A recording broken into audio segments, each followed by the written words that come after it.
बिना सदगुर बिना न कोई बाँचे, नाम बिना 84 नाचे।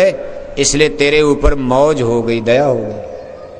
तेरे इस भारी पापों की गठरी को एक एक डंडे बजाकर, जूता बजाकर, चप्पल मारकर, मुक्का मारकर तेरे पाप उतर गए कई जन्मों का। अब तू नरकों में नहीं जाएगा, सत्य मान ले, कभी नहीं जाएगा। तुमको फिर मानव जन्म मिलेगा। अगर भक्ति कर लिया, गुरु की पूरी मौज पढ़ लिया, इसी जन्म में पार कर दूंगा। नहीं पढ़ पाओगे, अगला जन्म फिर मनुष्य का मिलेगा। लेकिन बिना ये पाठ पढ़े हुए तुम मुक्त नहीं हो पाओगे। यानी गुरु के भाड़े में जब तक रहना नहीं सीख लोगे, तब तक तेरा जन्म मरण नहीं छूटेगा। छूटेगा कब? गुरु के भाड़े में जे रहिया। कहा जब गुरु के भाड़े में रहना सीखा, तभी ये जन्म मरण का बंधन टूटता है। कहा महाराज ये तो मेरी समझ में, चलो मैंने पाप किया था, लेकिन लालो बढ़ई, इनका नौजवान बेटा मर गया, घर में बहू विधवा हो गई, तो गुरु साहिब ने कहा वो भी गुरु की मौज। कहा लालो बढ़ई कहते गुरु की मौज है। गुरु साहिब ये कैसी मौज होती? सदगुरु की ये कौन सी मौज है? बेटा मर जाए, बेटी मर जाए, बर्बाद हो जाए, आदमी राजा से रंक बन जाए और कहते गुरु की मौज है। तो गुरु साहिब ने कहा देखो इसमें भी मौज है। ये लालो बढ़ई की बहू पिछले जन्म की नामदानी सत्संगी थी, लेकिन इसका पति बड़ा दुष्ट था, शराब पीता था, कबाब खाता था। जब ये भजन करना चाहती थी तो उसको नाराज करता था, डांटता था, फटकारता था। इसको उसने भजन ही नहीं करने दिया।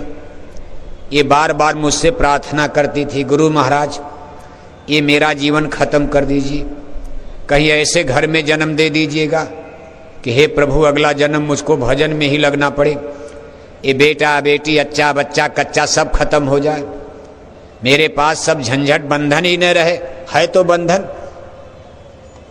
इसने प्रार्थना किया था।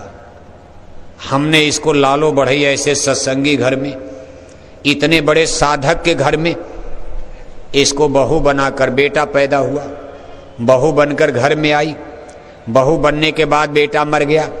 अब इसके कोई बच्चे बच्ची तो हैं नहीं, भरी जवानी में विधवा हो गई। अब आराम से रात दिन भजन करेगी, लालो बढ़ई ऐसे साधु की सेवा करेगी, रोटी पानी देगी और फिर भजन करेगी। इसको हमको इसी जन्म में पार करना।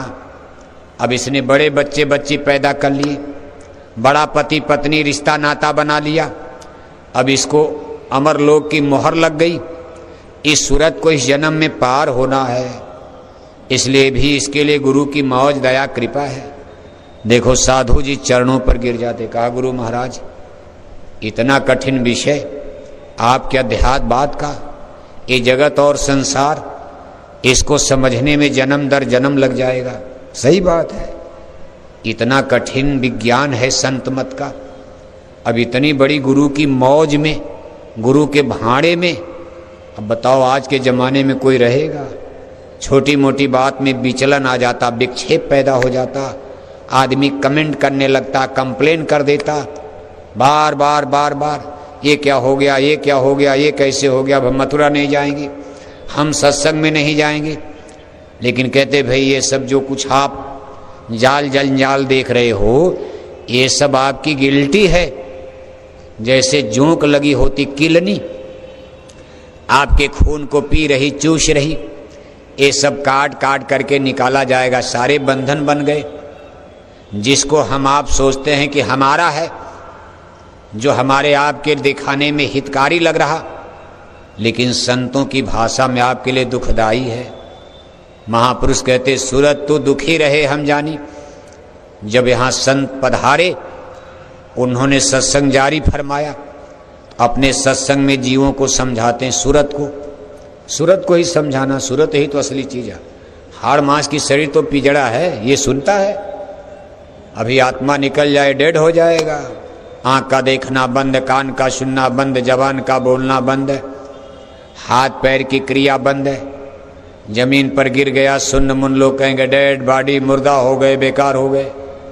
अब मुर्दा कोई सत्संग सुनेगा? आत्मा ही तो सुनती है। अब उसी को संतों ने सूरत कहा है तो असली सूरत। इसका सतलोक में स्थान था सूरत का। गगन मंडल त्रिकुटी देश में उतर करके आई। जिस दिन उतरी थी बड़ा तेज था इसके अंदर।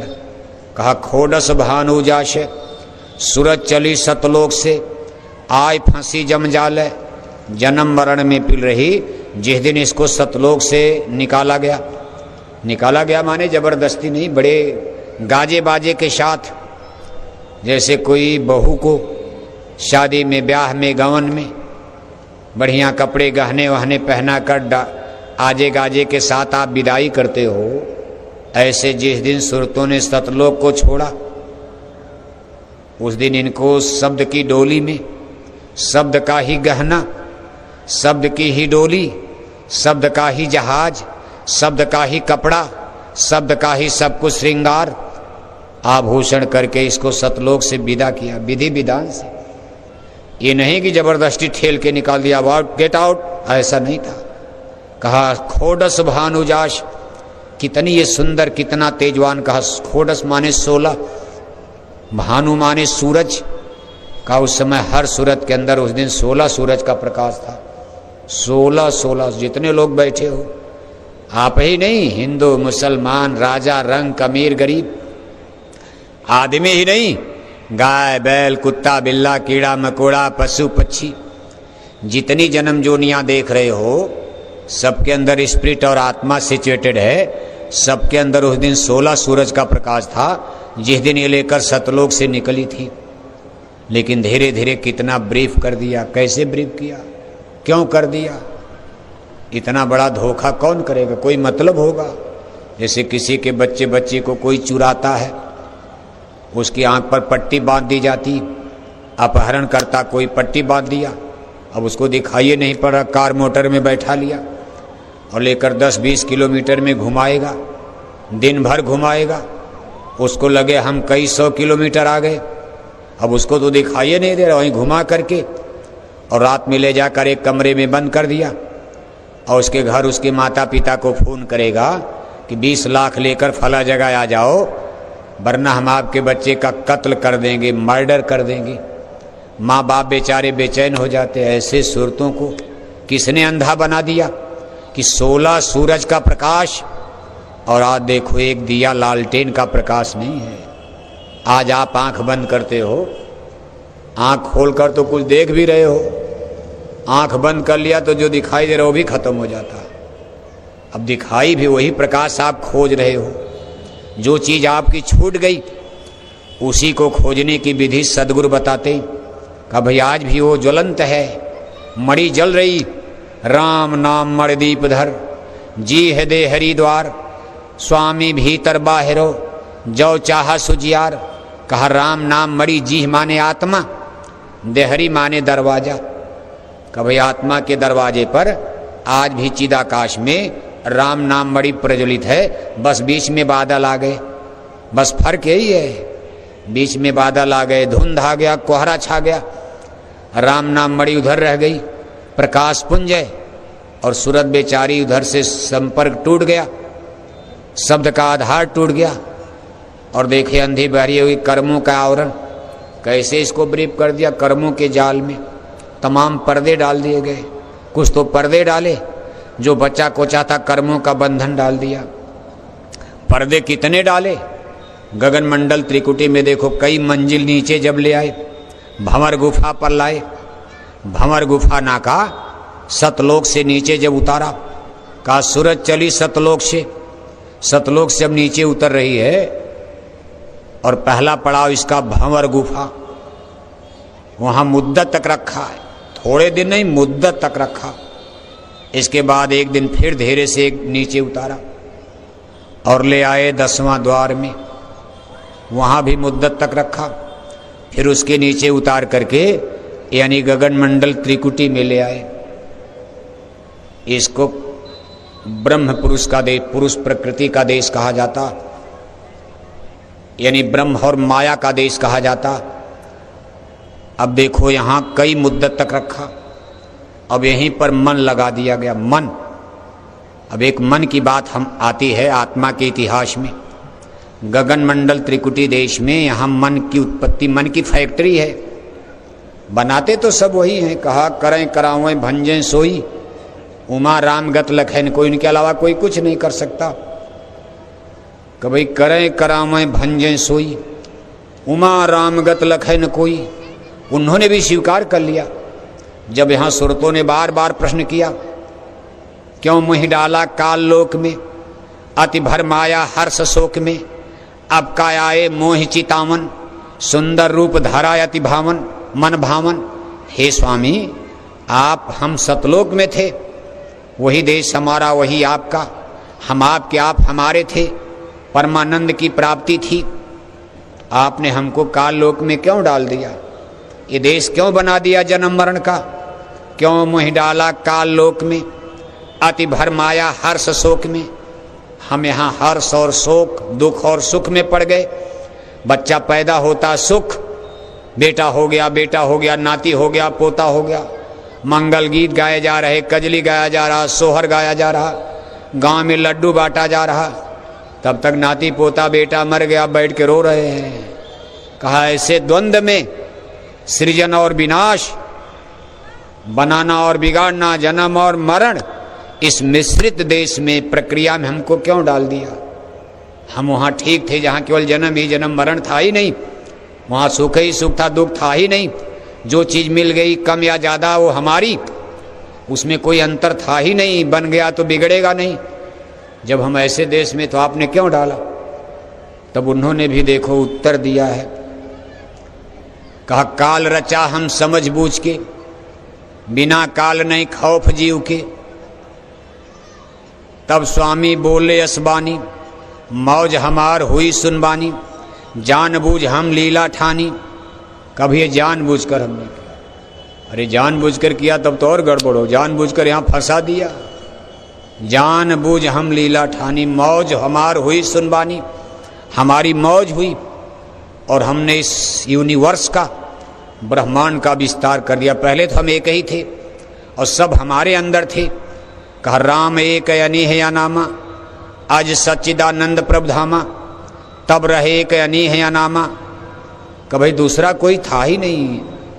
रहे मौज में अधर शमाना, अधर माने इंटरनल, जैसे कोई ग्रेविटेशनल फोर्स सेंटर की तरफ, केंद्र की तरफ खींची हुई है तो बाहर में उसका विस्तार नहीं होगा, एक्सटेंशन नहीं होगा। लेकिन मान लो कोई अंदर की शक्ति कमजोर हो गई और एक्सटर्नल बाहरी फोर्स उस पर काम करने लगे तो वो चीज़ बाहर की तरफ फैलने लगेगी।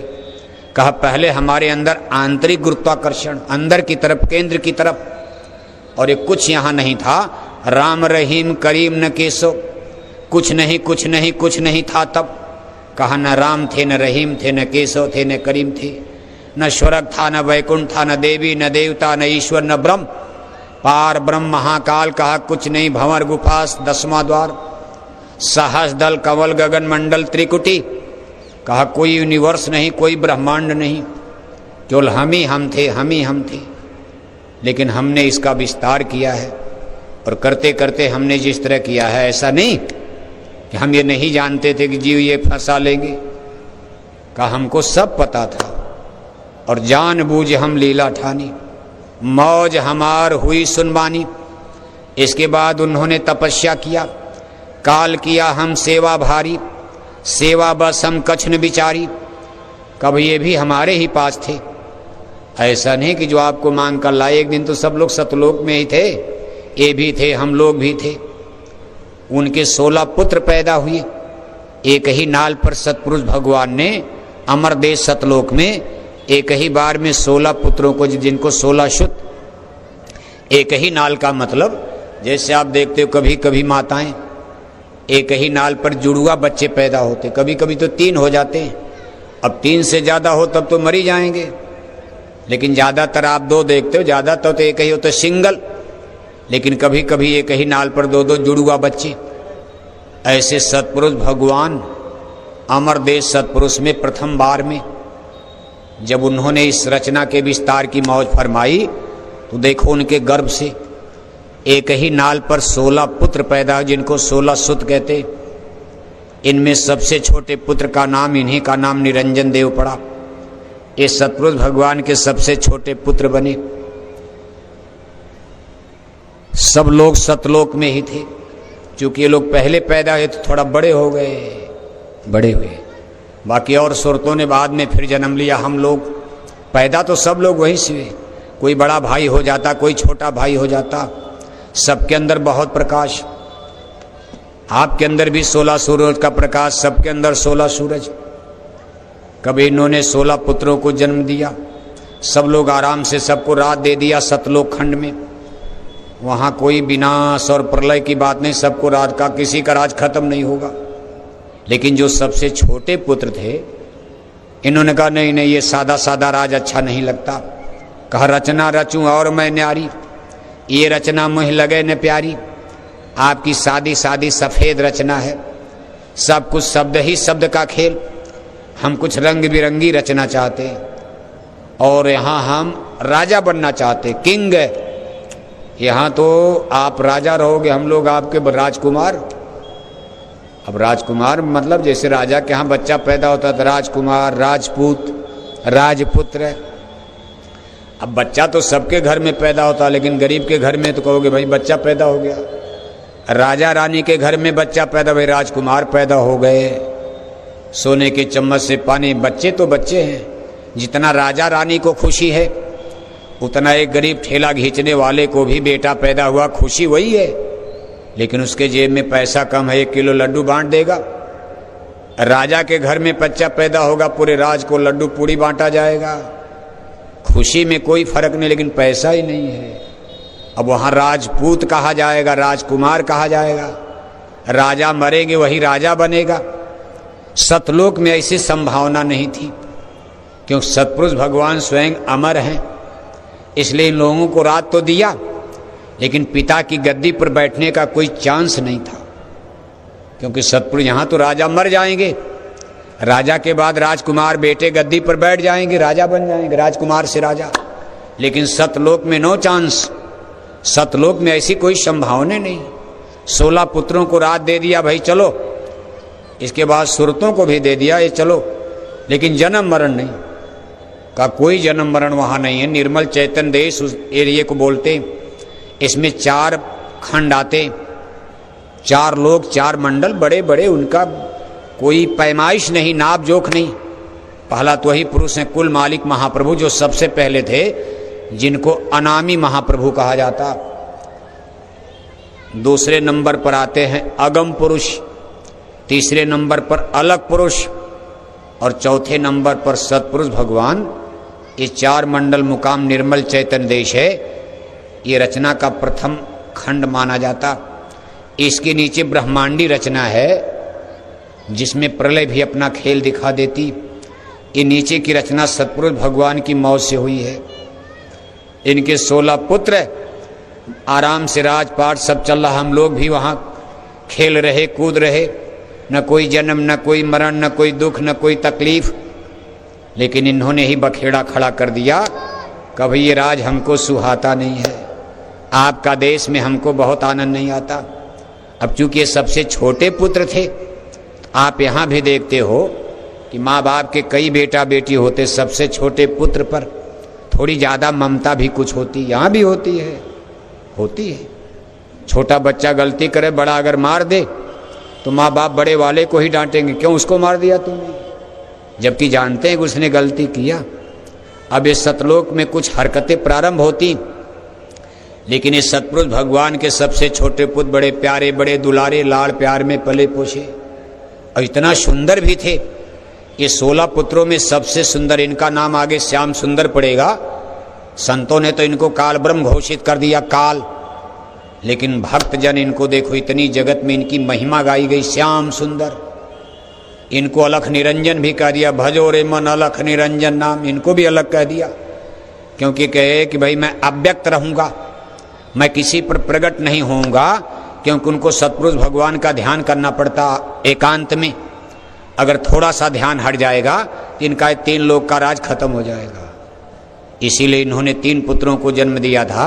इन्हीं पुत्रों के रूप में अपने भक्तों को, जोगी जनों को, जो लोग इनकी भक्ति करते, दर्शन देते, कभी भगवान शंकर के रूप में देते, कभी भगवान विष्णु के रूप में देते हैं। बाकी इन्होंने कहा भाई मैं अव्यक्त रहूंगा।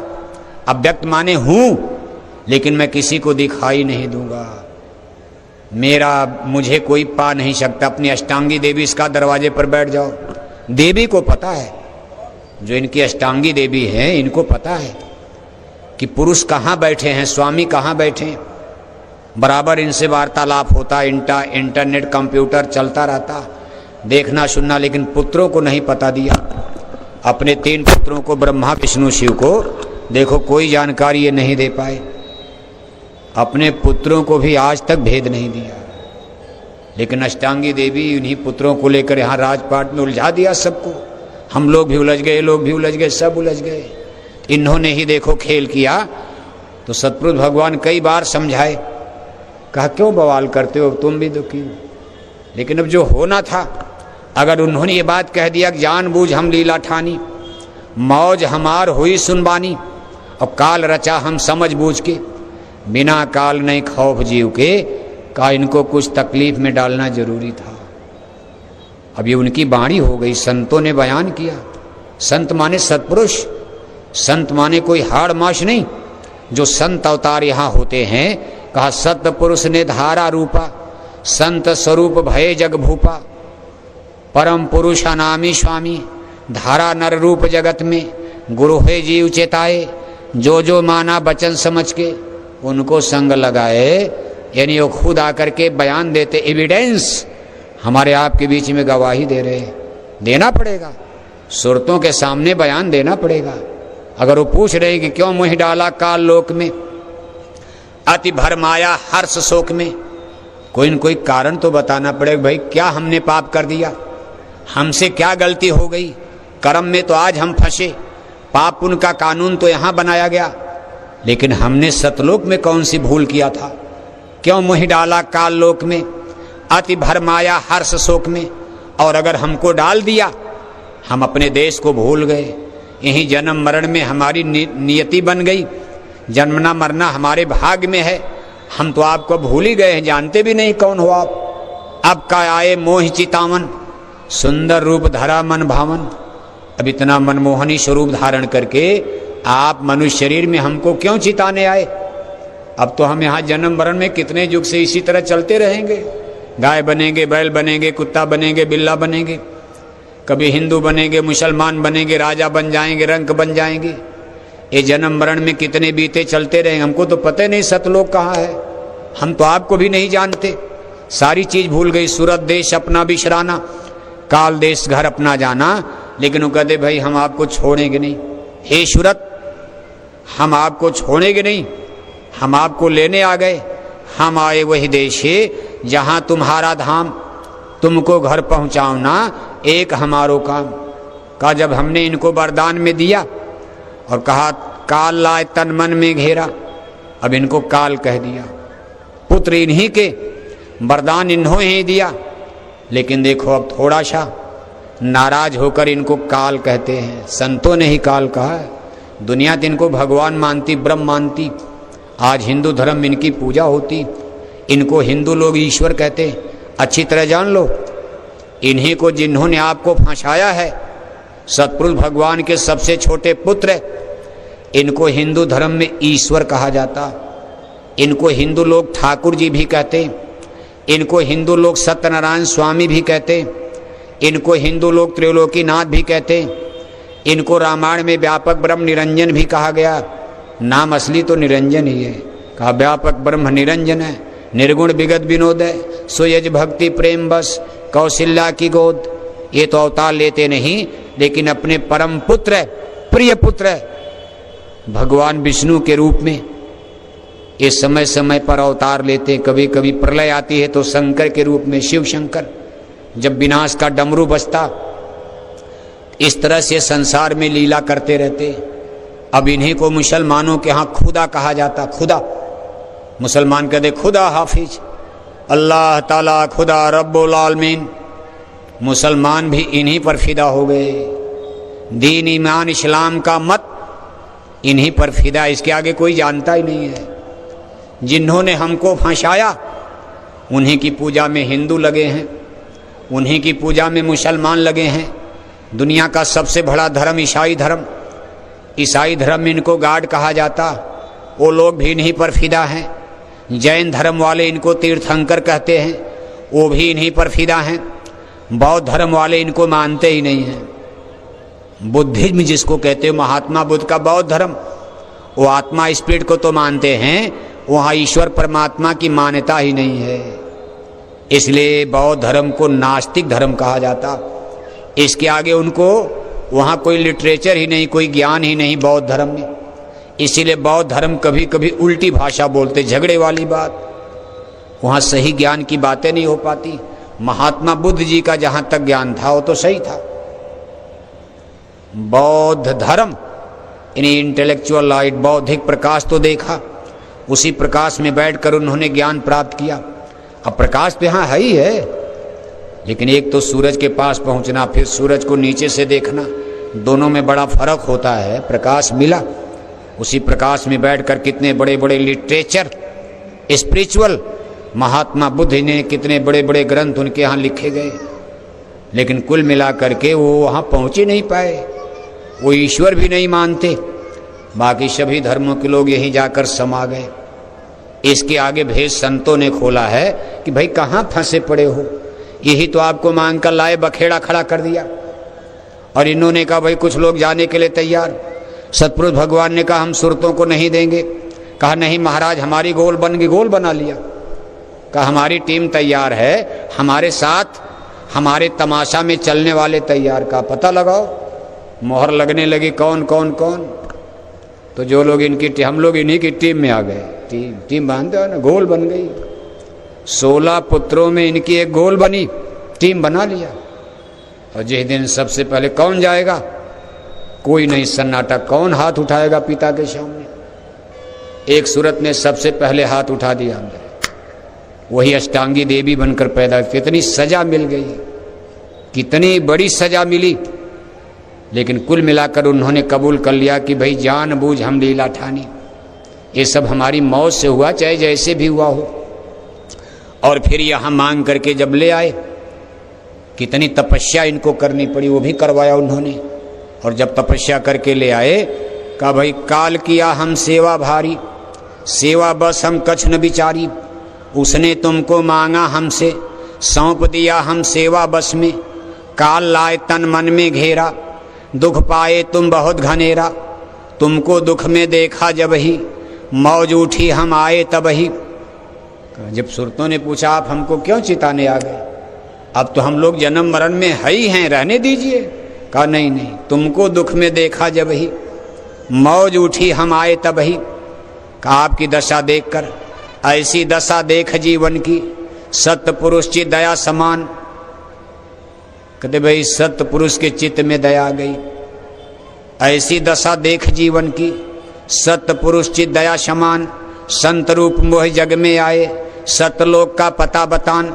सूरज शब्द का सच्चा मारक, संत मते का किया बखान। शब्द शब्द सीढ़ी रच डाली, चढ़ चढ़ पहुँचो अगम ठिकान। कभी हमने आपको छोड़ा नहीं है, हमने सीढ़ी बनाई है, आप सीढ़ी से ही आए हो, हमने आपको गिराया नहीं। ये नहीं कि देश निकाला कर दिया, इनका हमने कर दिया है।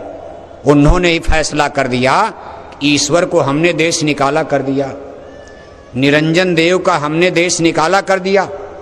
अब ये हमारे सतलोक में कभी नहीं जा सकते। लेकिन हे सुरतो, हमने आपका देश निकाला नहीं किया, आपके लिए हमने चांस, मौका बनाए रखा। आपके लिए मौका अवसर है, और ये मानव जन्म भाग से मिल गया है, इसमें हमने इंतजाम करवा दिया। इन्होंने तो ये कहा था कि ये भी ब्लॉक कर दिए, लॉकडाउन कर दीजिए। जैसे गाय बैल कुत्ता बिल्ला में किसी जन्म जोनी में कोई दरवाज़ा नहीं, रास्ता नहीं, इसी तरह मनुष्य शरीर को भी लॉक कर दिया जाए, ये सूरतें कभी न जाने पाएं। जैसे हमारा देश निकाला, वैसे इन सब का देश निकाला। हम यहाँ राजा रहेंगे, ये हमारी प्रजा बनकर मरेंगे, कटेंगे, पिटेंगे, जलेंगे, मिटेंगे। हम बार बार जन्म देंगे, मारेंगे, गाय में, बैल में, नरक में, स्वर्ग में। लेकिन सतपुरुष भगवान ने कहा नहीं, इतनी बड़ी इजाज़त मैं नहीं दूंगा। कोई न कोई मौका इनको दिया जाएगा निकलने का। कभी हमने मौका दे दिया, और हमने एक ऐसा पिंजड़ा बनवा दिया, हम सकल अपने आकार का, यानी जैसी उनकी शकल सूरत जैसा, जिसको मनुष्य शरीर कहा जाता है, कि हमने एक ऐसा पिंजड़ा बनवाया जिसका दरवाज़ा खोला जा सकता, चिड़िया इसमें से निकल कर उड़ सकती, बाकी और दरवाजे में तो लाक कर दिया, निकल ही नहीं सकता। गाय में बैल में कोई निकलेगा, कुत्ता बिल्ला कोई नहीं निकल सकता जीव, लेकिन मनुष्य शरीर में दरवाज़ा निकल सकता, पिंजड़े का मुंह खुल सकता। इसलिए हमने एक उपाय, एक सिस्टम, तरीका बनाया इस मनुष्य शरीर को, इसीलिए इसकी महिमा गाई गई। मिली नरदेह यह तुझको, बनाओ काम कुछ अपना, ना जाने का पुण्य उदय भय, मानुष देह धरी। क्या भाग जागा, मनुष्य शरीर मिल गया, बस यही मौका है। 70-80 वर्ष यही आपके लिए चांस, इसके बाद तो फिर लॉकडाउन में जाओगे। लॉकडाउन, एक बार लॉकडाउन में चले गए, आकर 4,84,000 योनि भ्रमति ये जीव अविनाशी, कितने युग और जन्म भी जाए, सिस्टम बना हुआ, इसमें अब कोई मुरव्वत नहीं हो सकती। इसलिए मनुष्य शरीर की कीमत को हर इंसान, मनुष्य को जान लेना चाहिए।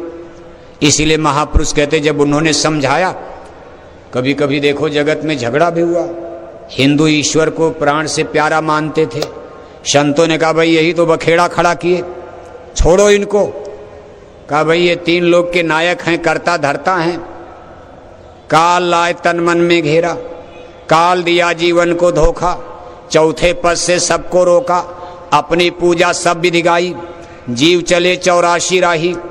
इन्होंने अपनी पूजा की विधि बनाकर पेड़ में, पौधे में, इसमें उसमें, कंकड़ पत्थर सब पुजवाया, और जहाँ आशा तहबासा, जिसको पूजा उसी में जन्म हो गया।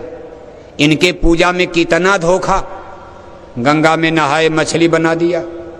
बताओ, ये भी तो पूजा, गंगा नहाए। जीव बेचारा सोच रहा था गंगा नहाएंगे, मैया गंगा पाप धोएंगी, मुक्ति मिलेगी। कहा गंगा नहाए तो मछली बना दिया, मेढक बना दिया। पेड़ की पूजा किया, पेड़ में जन्म हो गया। पीपल की पूजा किया, पीपल में जन्म हो गया। हिमालय में पूजा करने गए, वहीं जन्म हो गया, पहाड़ में। क्या खतरनाक खेल इन्होंने खेला है। लेकिन कुल मिलाकर संतों ने इनका देखो भंडाफोड़ कर दिया। लेकिन इस भंडाफोड़ करने में संतों को जुर्रत झेलनी पड़ी। जो लोग जहाँ बंधे हुए थे, जीव विरोध करने लगे, हिंदू विरोधी बन गए, संतों का मुसलमान भी बन गए। और आज तक लोग बने हुए हैं कि महाराज आप ये क्या कहते हो, ईश्वर काल हैं, ब्रह्मा विष्णु शंकर तो और नीचे हैं। इन इसी काल ब्रह्म के 3 पुत्र हैं, ब्रह्मा विष्णु शंकर। अब हिंदू लोग देखो ब्रह्मा विष्णु शंकर, ब्रह्मा के साथ सावित्री गायत्री हैं, विष्णु भगवान के साथ देवी लक्ष्मी हैं, शंकर जी के साथ देवी पार्वती हैं। अब जो बेचारे इनकी पूजा, उनकी क्या दुर्गति होगी। जब इनके पिता काल ब्रह्म निरंजन को संतों ने काल घोषित कर दिया और कहा भाई यही तो बखेड़ा खड़ा किए, इन्होंने आपको फंसाया है, इनकी पूजा भक्ति से कोई जीव मुक्त नहीं हो सकता, ऐसा इन्होंने पसारा कर दिया। अब इनके पुत्रों की पूजा करके क्या मुक्ति मिलेगी। और पुत्रों के भी नीचे चले आए, उनसे भी नीचे गिरकर कोई पेड़ की पूजा कर रहा, कोई पानी की पूजा कर रहा, कोई कंकड़ पत्थर की पूजा कर रहा, मंदिर देवालय शिवालय बनाकर लोहे पीतल का घंटा टांग कर टन टन टन टन घंटी घंटा बजा रहा। अरे वो कहते भाई हमने तो शब्द की सीढ़ी बनाई, शब्द माने साउंड, आवाज। कहा पहली सीढ़ी घंटे संग की है, दूसरी सीढ़ी है मधुर मधुर गरजई घनघोरा, प्रिया हीन डर पै मन मोरा, दामिन दमक रही घन माही, खल की प्रिय जथा थी नाही। कहा हमने ब्रह्मांडों में सीढ़ी किसकी बनाई, शब्द की, साउंड है। अब यहाँ तो शब्द का मतलब आप समझते हो, शब्द ही इस ब्रह्मांड की धुरी है, जान है, प्राण है।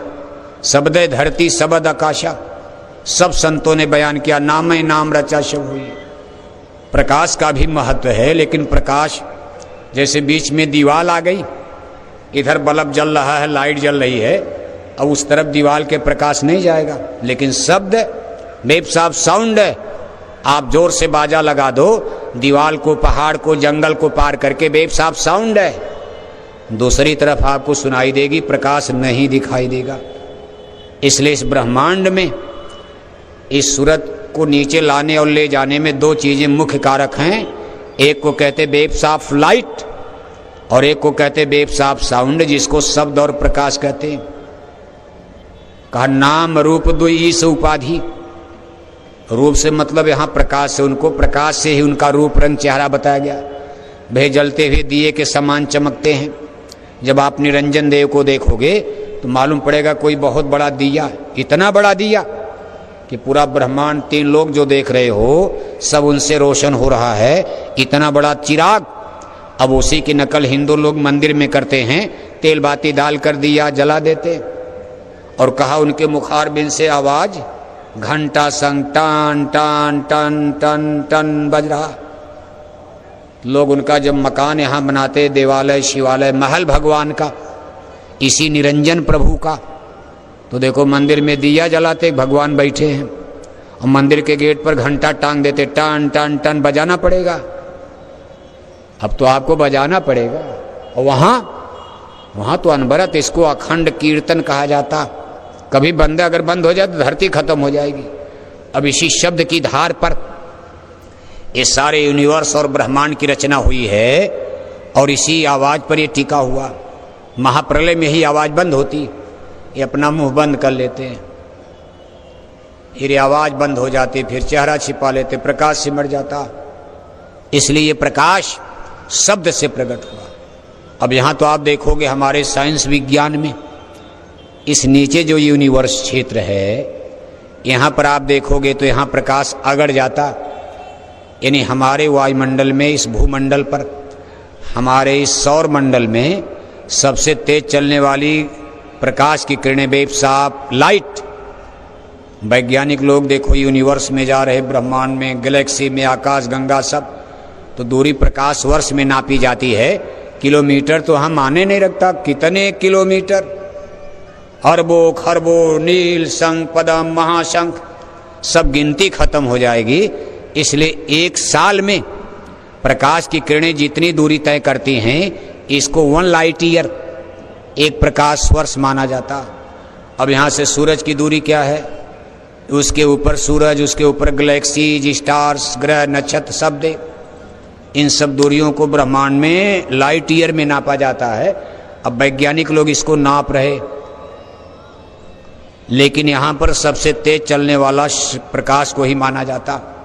लेकिन जब आप ब्रह्मांड के अगले हिस्से में चलोगे तब पता चलेगा कि वहाँ तो प्रकाश पिछड़ रहा है, वहाँ शब्द प्रकट हो जाता, शब्द आगे गया और प्रकाश पीछे हो जाता। तब पता चलता है कि शब्द ने ही प्रकाश को जन्म दिया। जिधर जिधर शब्द गया उधर उधर लाइट, प्रकाश की किरणें अपने आप ब्रह्मांड में उजाला, बाकी तो सब अंधेरा। अब उसको अंधेरा भी नहीं कहा जाएगा, ब्रह्मांड तो था, न अंधेरा था न प्रकाश था, क्या था? अब बनाने वाले जाने उस समय क्या था जब कुछ नहीं था, न सूरज था न चाँद था, या अंधेरा था कि क्या था, कैसे था। लेकिन जब ब्रह्मांड में शब्द प्रकट हुआ, कहते भाई इसी शब्द की तरंगों से फिर लाइट, और जगह जगह लाइट ने अड्डा ले लिया। कहीं मान लो खरबों सूरज का प्रकाश, तब आप गाने लगे खरबों सूरज चाँद सितारे, रोम रोम में करें उजारे, अगम पुरुष करतार तुमको लाखों प्रणाम, कोटिन सूरज चाँद सितारे, रोम रोम में करें उजारे, सत्य पुरुष करतार तुमको लाखों प्रणाम। जहाँ जहाँ इस प्रकाश ने अड्डा लिया, अब उसको कोई माप क्या पाएगा बताओ। एक एक रोम में करोड़ों सूरज चाँद तारे लट्टू की तरह से झूल रहे, प्रकाश कर रहे। जैसे शादी ब्याह में आप फुलझड़ी देखते हो, लाइट में सजाया जाता छोटे छोटे बल्ब लट्टू की तरह, ऐसे कितने बड़े वो पुरुष हैं, सब प्रकाश, नजर प्रकाश आता। कैसा प्रकाश? का करोड़ों करोड़ों एक एक रोम में सूरज चाँद तारे प्रकाशमान हैं। कहा भाई उनको क्या कहा जाएगा? कहा सत्पुरुष कहा जाएगा।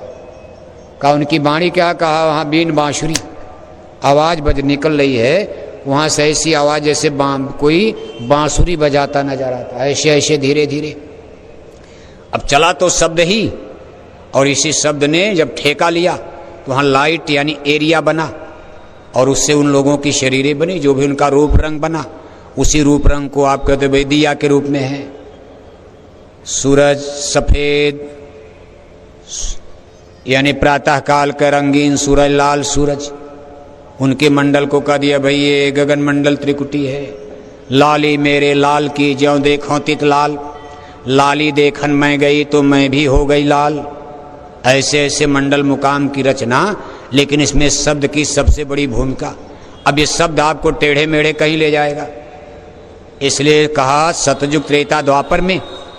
अब उस समय देखो इसी लाइट का, इसी को साधने के लिए, पकड़ने के लिए लोग साधना करते थे। प्रकाश, राम नाम मणि है, लाल सूरज है, प्रकाश। लेकिन आगे चल करके प्रकाश पिछड़ जाता। जैसे आपको अमेरिका जाना है, मान लो कहीं जाना जहाज, आप कार से जाओगे, साइकिल से जाओगे, मोटरसाइकिल से जाओगे। कम दूरी जाना पैदल चले जाओ, ज़्यादा दूरी जाना है कार से जाओ, मोटरसाइकिल से जाओ। लेकिन अमेरिका इसी धरती पर एक ऐसी जगह है कि बिना जहाज के जा ही नहीं सकते हो। बीच में इतना बड़ा सागर, उस पर न पुल बन पाया अभी तक, जबकि आदमी का बनाया जहाज चंदा मामा तक पहुंच गया। लेकिन उस सागर में अभी पुल नहीं बनना। अब भविष्य के लिए तो कुछ कहा नहीं जा सकता, लेकिन अभी तक पुल नहीं बन पाया। और है धरती पर अमेरिका। इसको कोलंबस के भटकते जहाज ने खोजा था। कोई अमेरिका जान, नई दुनिया इसको कहा जाता, नई दुनिया। इसको नई दुनिया नाम दिया गया। और बहुत हाल अभी 400-500 साल पहले कोलंबस के भटके हुए जहाज ने इसको चला भारत खोजने, भटक कर चला गया। अमेरिका का यही भारत है, इसलिए उसको रहने वालों को उसने इंडो इंडियन, इंडो माने एक भाई प्राचीन भारतीय लोग, उसी कोलंबस ने नाम दे दिया अमेरिकन लोगों को। जब वहाँ पहुँचे थे कोलंबस के जहाज, तो जैसे मध्य प्रदेश, छत्तीसगढ़, झारखंड के जंगल में आदिवासियों को आप देखते हो, इसी तरह अमेरिका के जंगल के रहने वाले लोग रहते थे। इस तरह का अमेरिका तब नहीं था, अभी 500-600 साल पहले। कोलंबस से झगड़ा भी हो, भाषा समझते नहीं थे पहाड़ी जंगली आदमी। लेकिन अब वो लोग धीरे धीरे मिलने लगे, जुलने लगे। फिर ब्रिटेन के लोग, ब्रिटानिया हुकूमत जो भारत में राज किए, यह अमेरिका पर कब्जा जमा करके अंग्रेज लोग, जो भारत पे ब्रिटेन के लोग आए, वही अमेरिका पर कब्जा कर ले, वहाँ का जमीन जायदाद। फिर आगे चल करके वहाँ के लोगों ने ब्रिटेन के खिलाफ रिवॉल्यूशन कर दिया और संसार में सबसे पहले अमेरिका आज़ाद हो गया। भारत तो बहुत देर में आज़ाद हुआ, अंग्रेज़ों का सबसे पहला राज अमेरिका का ख़त्म हो गया। और अमेरिका देखो कहाँ पहुँच गया। लेकिन उस समय बिल्कुल जंगल के लोग, तो उनका नाम कोलंबस ने कहा भाई इंडो इंडियन। उसने सोचा हम भारत आ गए, इंडियन लोग हैं, भारतीय लोग हैं, इसी तरह लोग रहते होंगे। तो लोग सोचते थे भारत के लोग इसी तरह लंगोटी लगाकर आदिवासी। वो तो बाद में पता चला नहीं, भारत तो सोने की चिड़िया उस समय था, भारत विश्व गुरु था उस समय। तो इस तरह से इतिहास बदलते बदलते, इस तरह से घटनाएं घटते घटते आज देखो बात कहाँ तक पहुँच गई, कहाँ पहुँच रही है। कहते भाई अगर आज आपको अमेरिका आज भी जाना पड़े तो जहाज़ से ही जाना पड़ेगा। कार मोटर, जब ट्रेन नहीं, वहाँ रेलवे लाइन नहीं है, पुल समुंदर पर पुल नहीं बना है, तो या तो पानी वाली जहाज़ या हवाई जहाज़।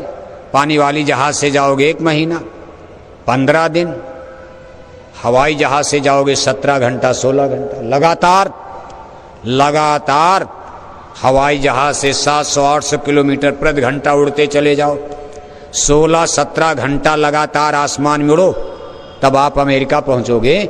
भारत से सबसे ज़्यादा दूरी अमेरिका की है। ये धरती के नीचे आज इस समय यहाँ दिन, अमेरिका में इस समय रात होगी।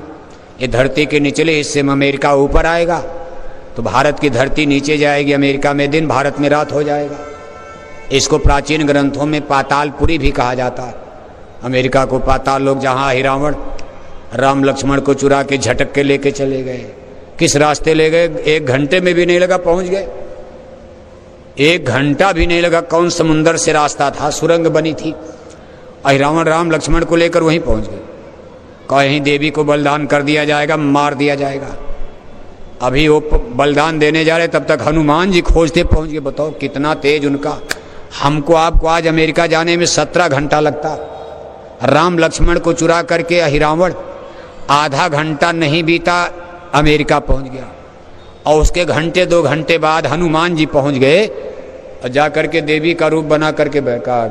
उसने सोचा यही देवी हैं, जिसको बलिदान देना जाता था वहीं बैठ गए हनुमान। हनुमान ने फिर उसी का हिरावण का वहीं वध कर दिया, मार डाला, लड़ाई हो गई। हिरावण को मारकर राम लक्ष्मण को मुक्त कराए। यानी भगवान को भगत ने बचाया, ऐसा सुना है? दुनिया को बचाने वाला भगवान। आज भगवान का वध होने जा रहा है, भगवान को बचाने के लिए भगत जा रहे हनुमान। जब लोगों ने कहा प्रभु आप इतना कमजोर, तो भगवान राम ने कहा भाई कमजोर नहीं, अरे मैं ऐसा नहीं करूंगा तो मेरे हनुमान को कोई पूछेगा?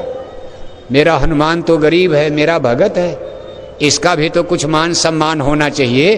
अगर सब काम मैं ही कर दूंगा तो मेरे इस गरीब हनुमान को दुनिया में कोई पूछेगा? इसलिए कहा जो काम भगवान नहीं करते वो काम भक्तों से करवा देते हैं। भक्तों से भगवान से बड़े इसीलिए भक्त कहे जाते। भक्तों की महिमा इसीलिए गाई गई है। भक्त को भगवान तो बड़े ही हैं, अब भगवान से बड़ा कौन होगा बताओ आप? लेकिन अपने भक्तों को मान देते हैं, सम्मान देते हैं। भगवान कहें नहीं हुआ और भक्त कह देते हो जाता। एक बार एक कथानक आता है, देखो दृष्टांत, देखो जिनके ट्रेन का समय हो जाए उठ के चले जाना।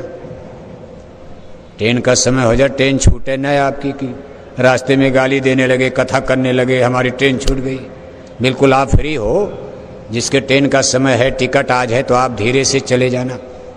बाकी तो कथा है, चलती रहेगी। हरि अनंत हरि कथा अनंता, गाँव में सुने भांति बहुशंता। जीवन भर आपको सुनना है, सुनाना है, समझना है, जानना है, पढ़ना है, पढ़ाना है। ये कोई एक दिन का विषय नहीं कि मास्टर बन जाओगे आप। बड़ी लंबी कथा है कि भाई हरि अनंत हरि कथा अनंता। इस यूनिवर्स का, ब्रह्मांड का भेद, इसमें केवल सद्गुरु संतों की महिमा करने में किताबें कितनी बन जाती हैं। साहब कबीर कहते भाई सब धरती कागज करो, लेखन सब बन रहा है, 7 समुद्र की मश करो और सतगुरु गुण लिखा न जाए।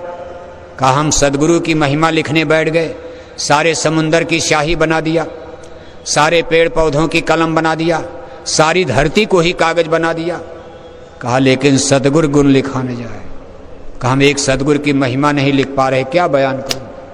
कहा भाई क्या कोई बयान कर सकता है? से सारदार कब्बानी कहत संत महिमा सकचानी, सो मोसन कही जात न कैसे, साग बने गुनगन फल जैसे। कहते भाई कौन बयान कर सकता है? बड़ी लंबी कथा है। और पढ़ते पढ़ते पढ़ते पढ़ते 60 बरस नहीं, आप सोचते हो 20 बरस हो गया सत्संग सुनते, कोई सोचता होगा 40 बरस हो गया अब हम पक्के हो गए, अब शायद सत्संग की कोई जरूरत नहीं, कान में अंगुली डालो, भजन करो घर पर। लेकिन धोखा मत खाना, जिंदगी भर कान में अंगुली डाले रहोगे। अगर सत्संग छोड़कर बैठ गए तो कभी घंटे संग की आवाज़ नहीं आएगी, जो थोड़ी बहुत आ रही वो भी बंद हो जाएगी। इसलिए कहा सत्संग महिमा है अति भारी, पर कोई जीव मिले अधिकारी। सदैव समझते रहना कि अभी हम अधूरे हैं, अभी हम कमज़ोर विद्यार्थी हैं। जब घंटे संग की आवाज़ अंदर में कुछ सुनाई देने लगे तब और सावधान हो जाना, तब तो और सावधान। घमंड मत करना तब कि अब हम ज्ञानी बन गए, अब विज्ञानी बन गए, हिमालय पर चढ़ जाएंगे, बीच में भी गिर जाओगे, कराया सब गया। जब आया अहंकार, छोटा बनो दीन बनो, तन को जारो मन को मारो, इंद्री रस भोग विशारो। का तन को जारो मन को मारो, अहंकार को छोड़ो। का दीन गरीबी धार तेरे भले की कहूँ, दीन गरीबी मत इस जुग का। नानक नन्हा होए रहो जैसे नन्ही दूब, और घास जर जाएगी दूब खूब की खूब। बड़े बने तो मार सही, दीन गरीबी मान बड़ाई छोड़, तेरे भले की कहूँ।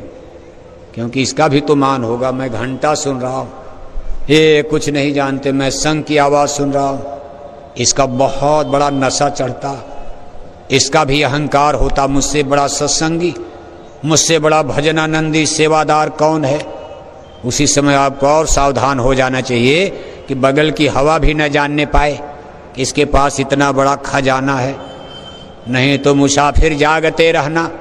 नगर में चोर आते हैं, यहाँ चोर आते हैं, मन माया का डाका पड़ जाएगा, मन लूट लेगा, माया लूट लेगी, ठग लिए जाओगे, धोखा खा जाओगे, बाल बच्चे बन करके, घर परिवार वाले बन करके। आप ताव में आकर कहोगे जाओ तुम्हारी बीमारी ठीक, पता चला खेल खत्म हो जाएगा। उनका तो काम हो गया, लेकिन जो आपने तपस्या करके दौलत प्राप्त किया वो तपस्या उनकी बीमारी में चली गई। 10 रुपया 10 दान कर दिया, कंगाल हो जाओगे। इसलिए खजाना बढ़ाने के लिए सेक्रेट, यानी सेक्रेट पॉलिसी, गुप्त रूप से बगल की हवा को, रिश्तेदारों को, दोस्त मित्र को, पति का पत्नी को न पता चले, पत्नी का पति को न पता चले, भाई का भाई को न पता चले, बाप का बेटे को न पता चले कि घंटे संग की आवाज़ सुन रहा है, सुनना शुरू हो गया तो धीरे धीरे आगे बढ़ जाओगे। इसलिए कहा भाई मान बड़े मुनिवर गले, कहा कंचन तजना सरल है, सरल त्रिया कने, मान बड़ा ईर्ष्या दुर्लभ तजनीय। कंचन तजा तो क्या तजा, मान तजा ना जाए, मान बड़े मुनिवर गले, मान सबन को खाए। आज तजो सूरत निज मन का मान, इसी मान ने सब जग खाया, यही मान करे सबकी हान। आज तजो सूरत निज मन का मान, ये सबसे बड़ी गिल्टी है। कहा कंचन तजना सरल, कंचन माने धन, धन दौलत संसार का जमीन बगीचा सब उसी में आ गया। कोठी हवेली, कहा ये भी त्यागना आसान। बहुत लोग छोड़कर जंगल चले गए, साधु बन गए, राजा रानी छोड़कर चले गए। कहा सरल त्रिया कने, कहा बीवी बच्चों को भी छोड़ना आसान है, बहुत लोग छोड़ देते हैं, शादी नहीं किए, शादी भी किए, छोड़कर जंगल चले गए। लेकिन मान बड़ा ईर्ष्या का दुर्लभ तजनीय, का ये मान सम्मान गरोर गुमान अहंकार पूजा का भी तो चढ़ता है। मैं साधु बन गया, मुझसे बड़ा साधु कोई भारत में है ही नहीं, मुझसे बड़ा कोई सन्यासी नहीं, मुझसे बड़ा कोई ज्ञानी नहीं, मुझसे बड़ा कोई त्यागी नहीं। देखो मैंने त्याग दिया, त्याग दिया, ये त्याग दिया। बस ज्यों ही आया मैंने, मैं की बात आ गई, मैं माने हंगता, अहंकार चढ़ता, बस उसी में ईश्वर परीक्षा लेते हैं और वो जीव खत्म। ये मामूली, ये बहुत बड़ी गिल्टी है। लेकिन सत्संग में, सदगुरु के दरबार में, ये देखो दया कृपा करके सेवा भाव से बड़े आसानी से सेवा करते करते ये गिल्टी गल जाती। जैसे आपके शरीर में कहीं गिल्टी गांठ होती है तो डॉक्टर तुरंत सावधान करते हैं, देखो भाई ये गिल्टी है, आगे कैंसर बन सकती। गिल्टी माने खराब जगह, खराब तत्व शरीर में, कूड़ा कचरा वहाँ इकट्ठा हो रहा है, उसके अंदर पॉइजन यानी जहर इकट्ठा हो रहा है। अगर जल्दी काट कर निकाल दोगे ठीक, कहीं गिल्टी पक गई, फूट गई तो जहर पूरे खून में फैलेगा, शरीर में कैंसर बन जाएगा, मर जाओगे। तो डॉक्टर लोग कहते गिल्टी जल्दी काट कर निकालो। तो हमारे मन की सबसे बड़ी गिल्टी ये देखो, यही मान सम्मान गरूर गुमान अहंकार, कई किस्म का, जाति का भी होता है, अपने पद का होता है। पद का तो इतना बड़ा अहंकार है कि बेटे ने पढ़ लिया तो बाप को ही नहीं समझता, अरे आप क्या जानो, आप हिंदी नहीं जानते हो, मैं डीलिट हूँ, पीएचडी इंजीनियर डॉक्टर, दुनिया कहाँ पहुँच गई दादा, आप क्या बात करते हो। घर में पढ़ी लिखी बहू आ गई, अपनी बुढ़िया सास को डांटती है, आपको क्या पता, आपका जमाना और था, हमारा जमाना चंद्रमा पर जहाज वाला है, हम इंजीनियर डॉक्टर के युग में आ गए। तो हर जगह कई तरह के अंग, मेरे बेटा हैं बेटी हैं, जिसको चाहेंगे मार देंगे काट देंगे। लेकिन महापुरुष कहते भाई क्या घमंड करते हो, दूसरे की थाती पर, दूसरे की दी हुई चीज धरोहर पर क्या घमंड करना। का मन रे क्या गुमाने अब करना, तन तो तेरा खाक मिलेगा, 84 जा पढ़ना। महापुरुष कहते भाई आप मूर्ख हो गए हो, इतने बड़े अज्ञानी क्यों बनते हो। कल जो चीज आपका साथ छोड़ देगी, ये शरीर आग में जल जाएगी। सूरज की तरह चमकता चेहरा, सोने की तरह चमकती शरीर, आग में जलकर मुट्ठी भर राख बन जाएगी, मिट्टी मिट्टी में मिल जाएगा, उसी दिन सब दुनिया खत्म हो जाएगी। क्या घमंड करते, कुछ लेकर जाओगे आप। अगर आपकी चीज परमानेंट साथ रहे तब तो आप घमंड करो। इसलिए महापुरुष कहते मन रे क्या गुमान अब करना, तू क्या गुमान करता, किस बात का घमंड है। तन तो तेरा खाक मिलेगा, एक दिन तू ही आग में जल जाएगा। सोना चांदी धन दौलत किला महल जमीन जागीर, बाग बगीचा कोठी हवेली, हिंदी अंग्रेजी जाग्रफी हिस्ट्री, इंजीनियर डॉक्टर डिग्री वहदा, सब कुछ तीर तलवार का सब यहीं पड़े रह गए, खेल खत्म, पिजड़े से पक्षी उड़ गया। लेकिन अब आदमी है कि छोड़ता नहीं इतनी जल्दी। लेकिन ये है उपाय बता रहे हैं। का स्कूल में पढ़ोगे तब भी नहीं जाएगा, ये गिल्टी गलेगी? नहीं गलती है। अंग्रेजी पढ़ लिया और गिल्टी बढ़ गई। अंग्रेजी पढ़ने से तो और घमंड आएगा, मैं अंग्रेजी जानने लगा, हिंदी की जगह पूरा गांव हिंदी बोलता, मैं गांव में अंग्रेजी जानता हूँ, मुझसे बड़ा विद्वान कौन है। थोड़ा और हो गया, गिल्टी बढ़ गई। ये संसार की चीज़ें गिल्टी को बढ़ाती। यहाँ की पढ़ाई लिखाई डिग्री वहदा ये आदमी के मान सम्मान की गिल्टी को घटाता नहीं, बढ़ाता। इसलिए संतों ने इस विद्या को तिरस्कृत कर दिया, काटा। इसको देखो बाईकाट कर दिया। कहा हे विद्या तू बड़ी अविद्या, संतन की तय कदर न जानी। कहे पढ़े लिखे धनवान मनी लोग ये तो संतों की कदर ही नहीं जानते, साधुओं को भिखारी समझते, ये साधु संतों को गरीब समझते, ये अपने को अमीर समझते, ज्ञानी समझते। साधु संत पढ़े लिखे नहीं हैं, इनको समझते सब बकवास बोलते, ये अंग्रेजी बोलते हैं तो अपनों को ज्ञानी पुरुष मानने लगते हैं। तो ये विद्या अहंकार को बढ़ाती। जो विद्या अहंकार को बढ़ा दे उसको विद्या ज्ञान क्यों कहा जाए? हे विद्या तू बड़ी अविद्या, हे विद्या तू तो अविद्या है, तूने हमको और खंधक में डाल दिया और अज्ञान का पर्दा डाल दिया और घमंडी अहंकारी बना दिया। इसलिए संतों ने कहा हे विद्या तू बड़ी अविद्या, संतन की तय कदर न जानी। कभी ये संतों की कदर नहीं समझ सकती। देखो एक दृष्टांत आता है। एक बार गुरु महाराज, वो जमाना सन 60-70 का दशक था, जब गुरु महाराज, सड़कें नहीं थी, कार नहीं, गुरु महाराज के पास कोई कार नहीं थी तब, गुरु महाराज के पास कोई गाड़ी थी नहीं। गुरु महाराज ने जब 10 जुलाई 1952 को ये नामदान प्रक्रिया शुरू किया, 11 लोग थे, काशी नगरी जिसको बनारस कहते।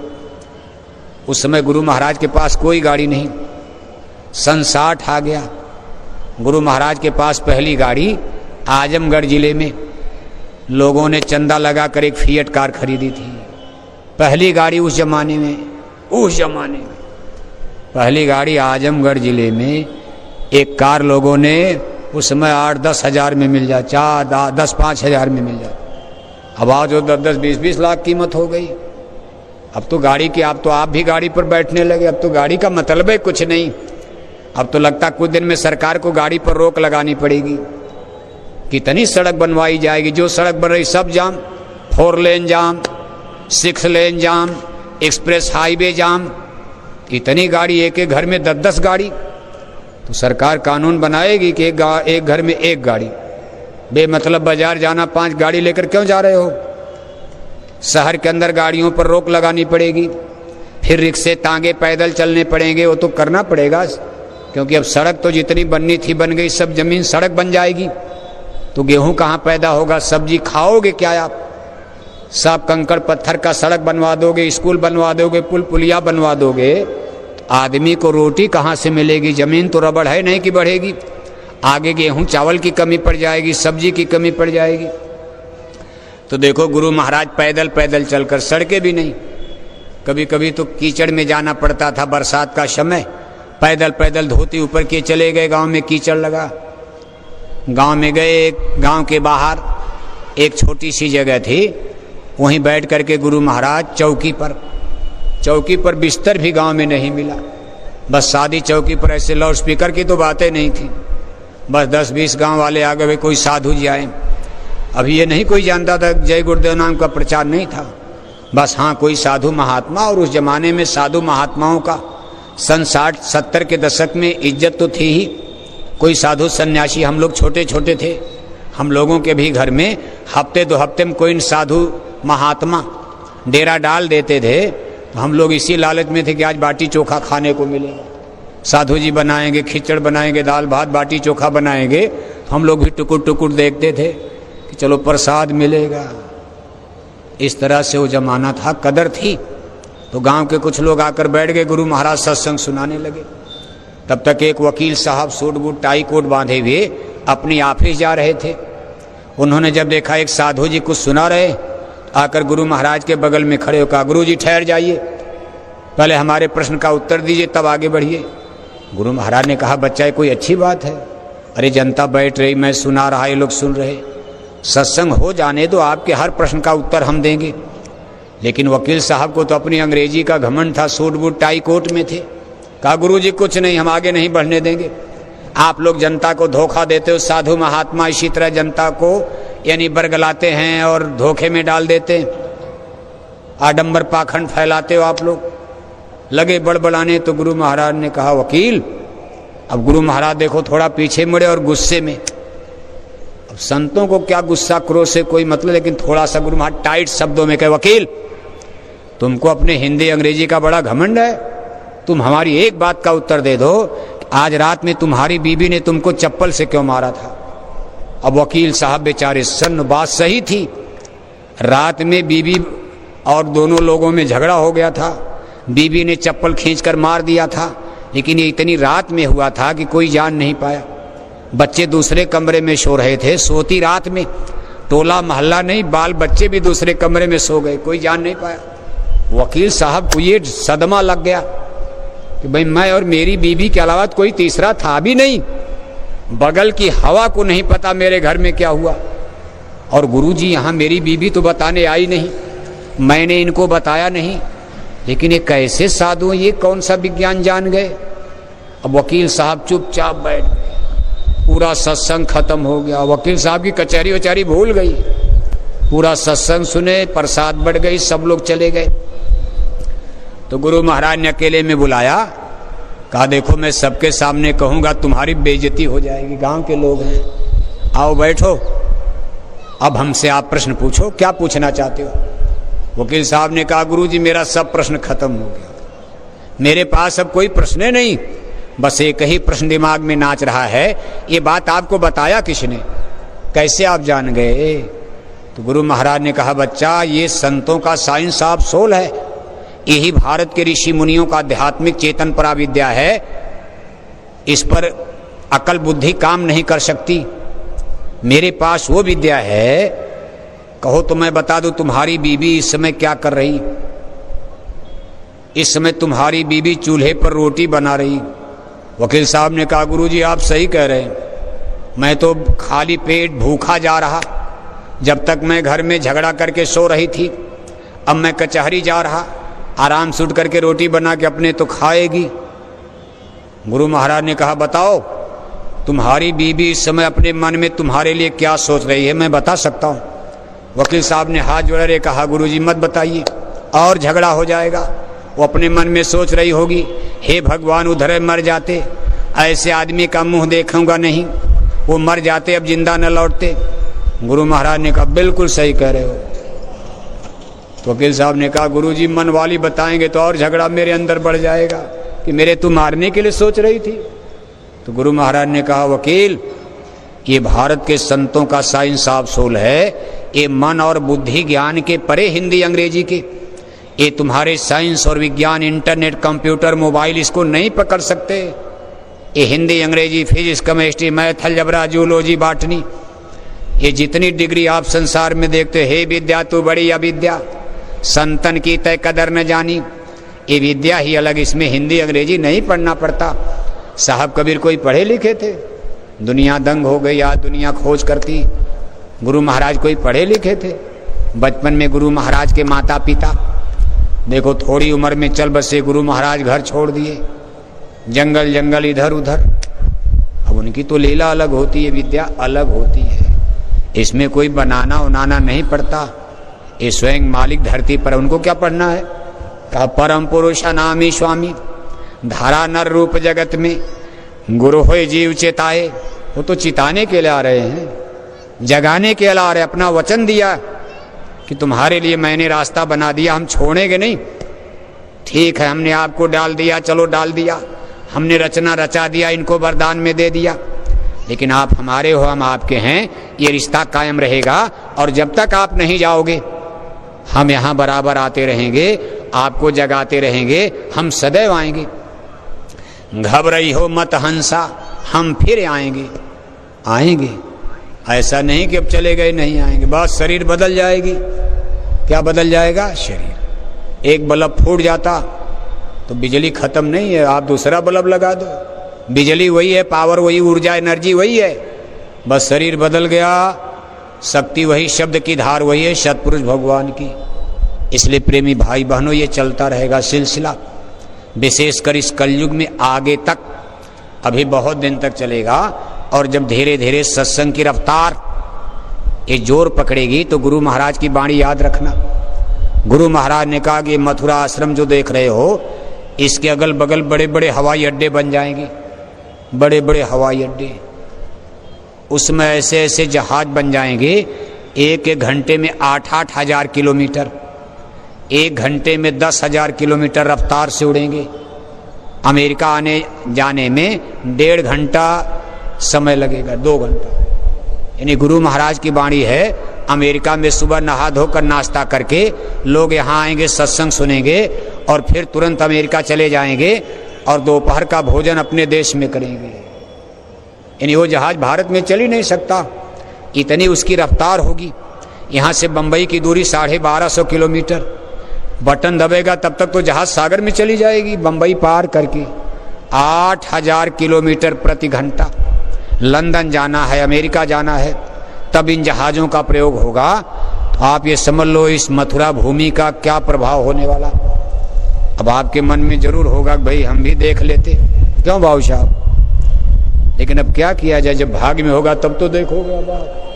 अब उम्र तो आपकी चली की बेला आ गई है, मौत की शहजादी दस्तक दे रही, सब लोग बुढ़े हो गए हो। पूज महाराज जी ने जुआ संगत बनाना शुरू कर दिया है कि भाई जब आप चलो तो इधर दूसरी गोल तैयार हो जाए, यानी कम से कम कोई तो मिले जो आगे बढ़े, इस चीज़ को बढ़ावे। करीब करीब संगत में तो सब लोग बुढ़े हो गए हो, बुढ़ापे में, इसलिए जुआ संगत भी तैयार खड़ी है। लेकिन ठीक है, इसलिए निराश मत होना। अगर मर भी जाओगे तो अगला जन्म आपको फिर मनुष्य का मिलेगा। सतलोक जाने का चांस तो नहीं नजर आ रहा। चाल चलन, आचार विचार, ढंग स्वभाव देखकर अभी सतलोक जाने की उम्मीद तो नजर नहीं आ रही। ऐसा नहीं कि किसी का नहीं, बहुत लोग हैं जो चले गए, बहुत लोग रास्ते में चल रहे, बहुत लोग मुहाने पर खड़े हैं, शब्द खुलने ही वाला, लेकिन इनकी संख्या बहुत कम है। अपने मिशन में, जय गुरुदेव मिशन में ज़्यादातर संख्या भी वही है। अगला जन्म आपको फिर लेना है, क्योंकि अभी भक्ति में कमी आ गई, हुक्म बजाने में कमी आ गई, सेवा में कमी है, दान दक्षिणा में कमी, लोभ है। लोभ न होता तो बताओ, बड़ी बड़ी नोट बटुआ बैग में दबा लिया, कोई 10 रुपया फूटकर कोई भीख मांगी जा रही है, वो भी ऐसी फटी पुरानी नोट लेकर बैठे हो जो कोई दुकानदार बाजार में लेने को तैयार नहीं, और बस कहोगे हम तो गरीब हो जाएंगे।